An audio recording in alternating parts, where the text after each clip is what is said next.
Hey you guys, and welcome to my channel, or welcome back if you're returning. Today I want to talk about imagination, and I want to talk about the ways in which we can begin to exercise our imagination to stop looking to the 3D for whatever it is you're trying to manifest. So if manifestation and conscious creation are topics that you are interested in learning more about, then definitely don't forget to subscribe to my channel. And if you enjoy this content, don't forget to hit that thumbs up button. If you are interested in any of my resources, such as working with me one-on-one, or my workshops or group coaching program, I've got all that information down in the description box below, so don't forget to check it out. Also, starting this month on December 19th, I will be hosting a 5-day workshop that is absolutely free on how to level up and live your best life in 2023. So if you're interested in joining, I will be going live every day for 5 days. Registration is down in the description box. It'll be an awesome time, and I hope to see you all there. So I wanted to make this video mainly as a follow-up from the last video that I made. In that video, I talked and went into detail about imaginal acts, and mainly the way that we use our imaginal acts and the way that we're approaching them. And if you haven't seen that video yet, I will leave the link up here, but really brief. Basically, I was trying to break down how you go about applying your imaginal acts in the most effective way to manifest your desires. And there were a few people that left me some questions, confused about what I was implying, and the message came across different than I had intended. So I want to try to clear a few things up first and foremost when it comes to your imaginal acts. In my last video, I was talking about how when we apply our imaginal acts, we want to remember that we always approach this from the mindset of we're not doing this to get something. We're not applying the imaginal acts to try to get something on the outside. And this might sound like sort of a paradox, and this is where a lot of people got confused, because ultimately the aim is to change the outside. That's, in the big picture, that's what we want. And some people took that to mean that when we imagine or when we use our imaginal acts or apply these techniques, that we should only do it to be satisfied with the imagination alone, and that we should never want to have our desires as a 3D experience. I guess some people took this to mean that ultimately we need to be okay with just having it in imagination and not in the 3D. And that is not at all what I was trying to imply. So I want to back up a little bit, and I want to try to explain a little bit better what I was talking about, or what I was saying about imaginal acts, and hopefully in a way that is going to be clearer this time, because this is an important thing to get across. This is an important thing to understand that many people don't. And this is where, for many people, a sticking point becomes just this. It becomes the constant feedback loop of trying to get it, chase it, running after it, and looking for it. Looking to the 3D and checking to see if there's been any movement, and if we don't see any movement, we start to get frustrated and anxious and think we're doing something wrong, and it just becomes this loop indefinitely until ultimately there's burnout. And that's what we want to avoid, and that is what I'm trying to help you guys avoid, because this is not how we approach manifestation. This is how many people have been trying to approach it, and it has been a fruitless attempt. But that is not to say, and I want to be 1000% clear, I am not at all saying that we should only want this in imagination, or that we should give up the desire of the 3D experience. Not at all. Not at all. And unfortunately, this is what a lot of people took away from my last video, that we should be okay with this thing never being a 3D experience. So let me be very clear right off the bat. No, this is about understanding that imagination and the 3D are the same thing.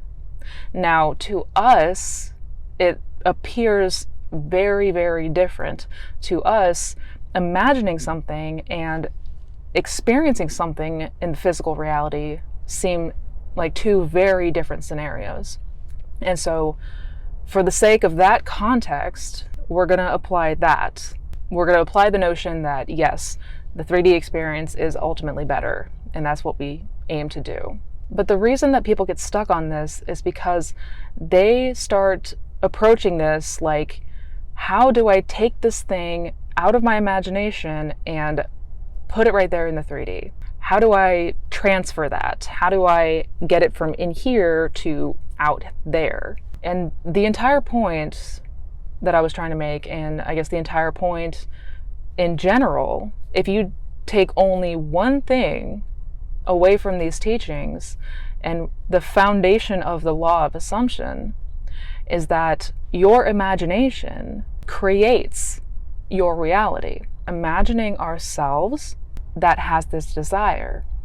We are going into imagination to begin to take on the tones of reality, as Neville called it, or the concepts and ideas of this world, of this desired outcome. So we are putting ourselves in that state. Say our desire is to run a successful business that makes a lot of money. So when you go into imagination, you want to ask yourself the one important question of, what would it be like? What would it feel like?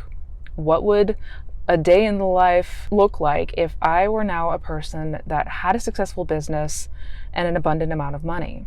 I would probably feel very accomplished. I would probably feel a sense of satisfaction and pride. I would probably feel a sense of successful. Like I had accomplished this thing, I'd accomplished this goal, this milestone, and that would leave me feeling really good. And we let ourselves get lost in this imaginal act. We let ourselves just kind of slip along as to what this would be like and really put ourselves there. Get as descriptive with this as possible until it begins to actually feel like you are, in that moment, that person. Because the act of doing this, the act of putting yourself in this imaginal scene, the act of imagining yourself now as this person that you desire to be, is what will put it in the 3D. That is what will transfer it from in here to out there. So in a very roundabout way, you're doing this to put it out there in the 3D, but that is because ultimately your imagination, or what you imagine is true, is what you ultimately experience every time.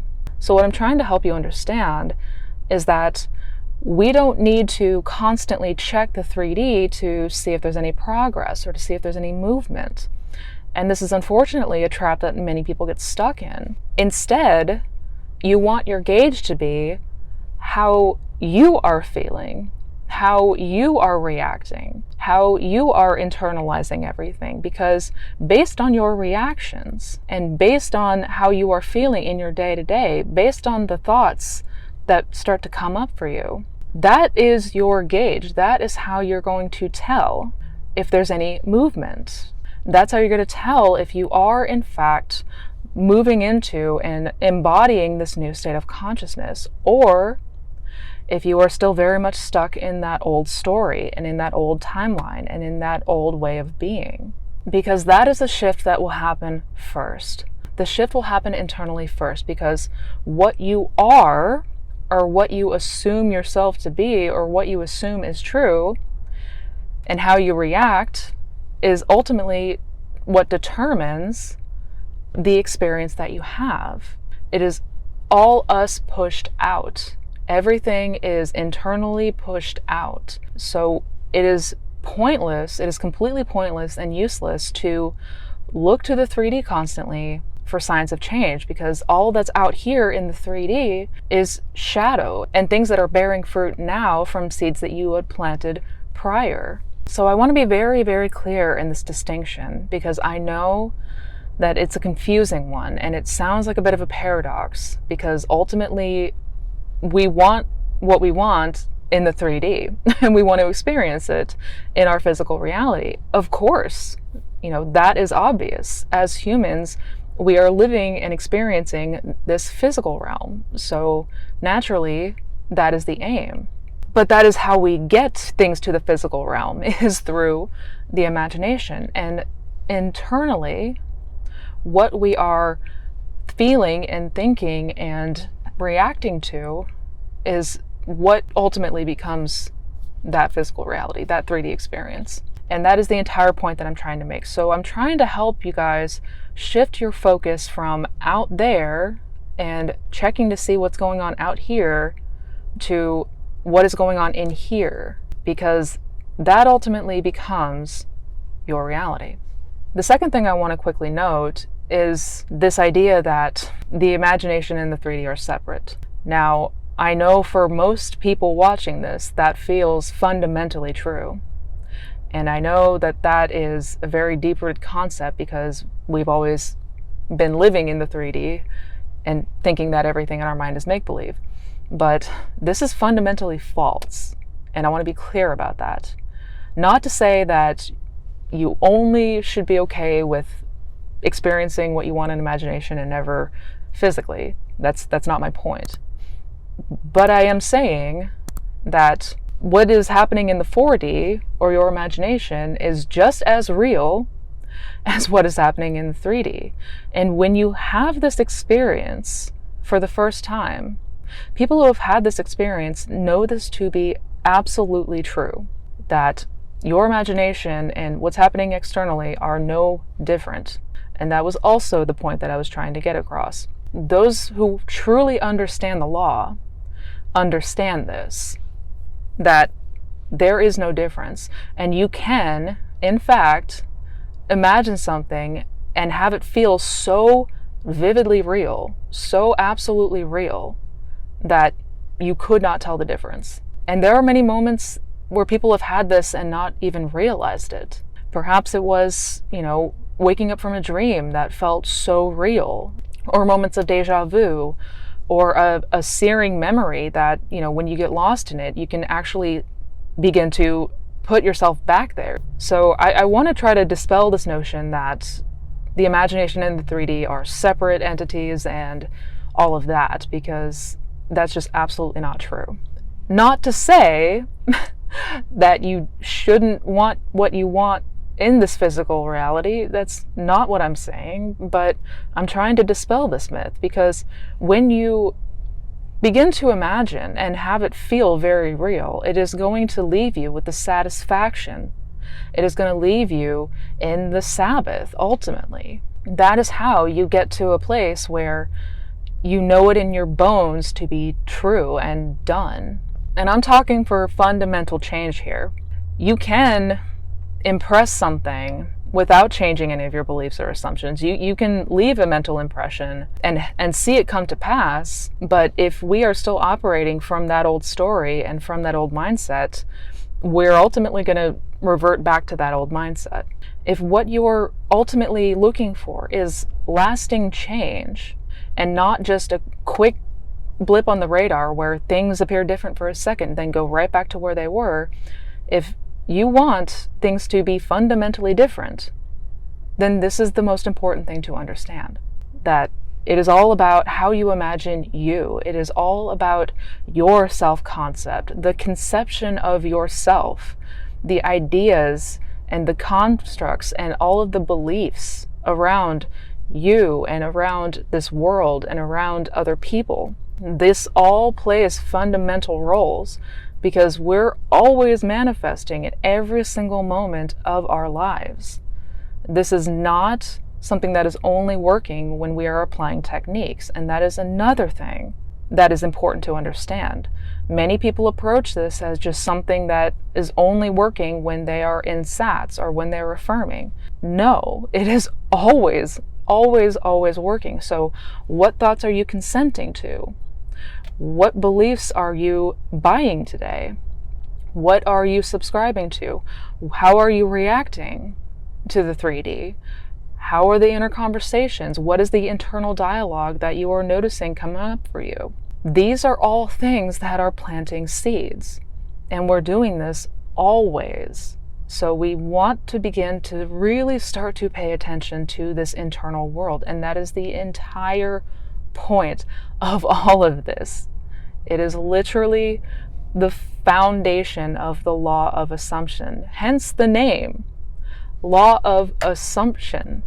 It is the law of what we are believing and what we are taking as true is ultimately what is going to be our experience. So to change that, we must first and always change the internal world, because that is what is always going to be reflected.